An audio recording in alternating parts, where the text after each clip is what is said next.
As the sheriff said, today we're here to update everyone on the new developments in a very old cold case homicide. The actual incident date was April 18th in 1980, where a Caucasian female was found near the banks of the North Canadian River in eastern Oklahoma County. It was determined she was 18 to 25 years of age at her time of death. It was later determined she had been killed by gunshot, and it was apparent that efforts had been made to accelerate her decomposition because her body was covered in lime. All the traditional methods of identification they proved to be unsuccessful, and over the years she became known as the Lime Lady. So I think I picked this case up about 2008, and at that time I enlisted, this is Sergeant Kathy Foote. She's a technical investigator, and I enlisted her to help me with the forensic portions and other research. And I'll tell you, through the years, we did our due diligence. We tried everything conventional to try to get this young woman identified. And it just came to a point where, I thought, well, let's try something unconventional. So in the latter part of 2018, I contacted the DNA Doe Project, just made a phone call.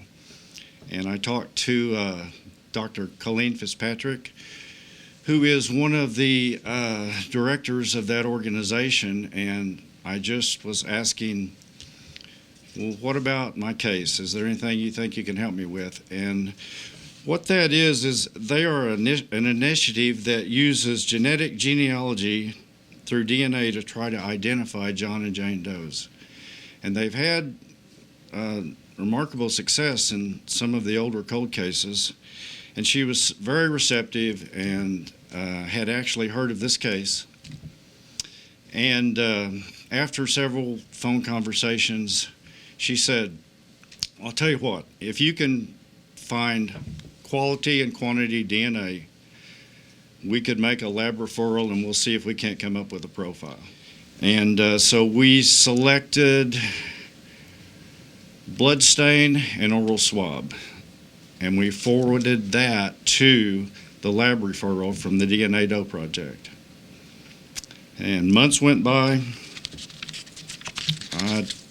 about 9 months, I think, total. And I finally got a call October 30th of 2019.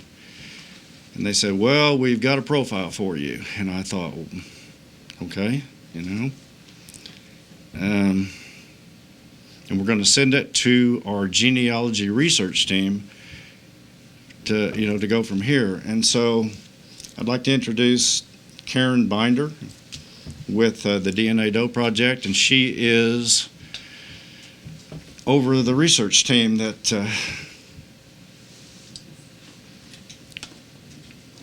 took care of that for us. And just come up here with me for a second. And so 2 days, on November 2nd, I got a call from Cairenn, and she said, well, we've got your girl. And I thought, what girl, But it turned out it was a candidate for the identification of our victim.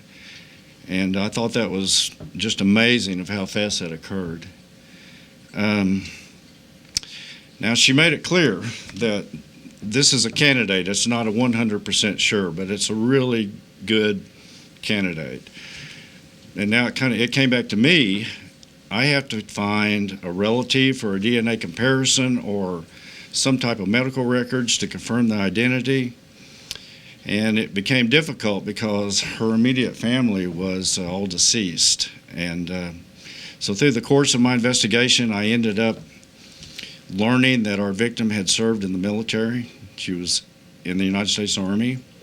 And so then I reached out to another colleague, Angela Berg, here with the medical examiner's office. And I said, well, can you help me maybe get some military records, and we might have some luck there. And in a couple of weeks, Angela called me back, and she said, well, we've got the records, and we're going to send them to Dr. Montgomery, the orthodontist, and because they had dental x-rays, and see what we can come up with. And she called me on December 24th and said, well, Bob, your Christmas present this year is a positive confirmation on your victim. And that confirmation is for Tamara Lee Tygard. Tamara Lee Tygard was born April 18, 1959 in California. At the time of her disappearance, she was living in Las Vegas, Nevada, and she was reported missing from there in March of 1980. She was a veteran who had served in the U.S. Army, as Captain Green said, and she had parents and a sibling all living on the West Coast who are now deceased. This is a brief timeline of the case. Tamara's remains were discovered on April 18, 1980. Traditional investigative methods failed to identify her, and efforts had been made by her killer to hasten her decomposition and cover up her identity. In September 2018, Captain Bob Green contacted DNA Doe Project to see if we could assist with the case. The process of obtaining a usable DNA profile was a long one. In early 2019, Othram Incorporated was able to get some DNA extract from a sample of Tamara's blood, but they were unable to create a usable sequence profile for her.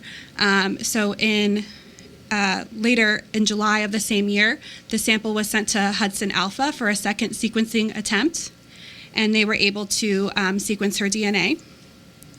On October 11th, the sequence data was sent to our bioinformatics team, where Dr.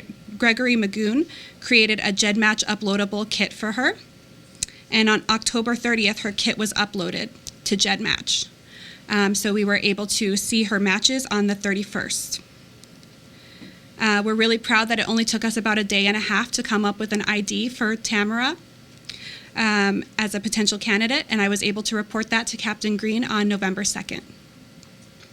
Captain Green then followed up with the U.S. Army to obtain dental records, which confirmed her identity on December 24th, 2019. A really great Christmas present for us. I want to point out that GEDmatch has a policy in which users have to opt in for law enforcement matching, so we can only see DNA matches that have been opted in. In Tamara's case, that was only about 17% of her matches, and yet we were still able to identify her in a day and a half, so we're really proud of that accomplishment. On this slide, you can see a family tree which we built for Tamara and her DNA matches. Her closest match was a second cousin once removed, so that's quite a good match for us to start with, and that's why we were able to identify her so quickly. There were also a couple of fourth cousins on both her mother and father's side. On the following slide, there's another family tree, which shows a few more matches, which reassured us that Tamara was a good candidate. Do you, of course, you're not going to reveal who they are. Are you working suspects? You know, we have some people. A lot of times these cases, police, will off the record say they think they know who they are, but there's no case. And so, are you working suspects? I actually have a few people to talk to. So I can't really comment on the homicide investigation. But it's not over. How much have you been working with Nevada law enforcement now that you know where Tamara was from? Well, through the course of my investigations, I discovered that she had some history in Las Vegas. And so I just reached out to a homicide detective in Las Vegas, and he did some research on her name, and there was a missing persons report back in the day. It was around for a few years. Another twist in the case is that there was a law enforcement contact with a woman in Ohio, actually, that she was using our victims' identifiers, and that's how she was cleared from that missing persons case. So is that person a suspect? You know, I have a photo of her, but I don't know who she is. Just another place to try to go.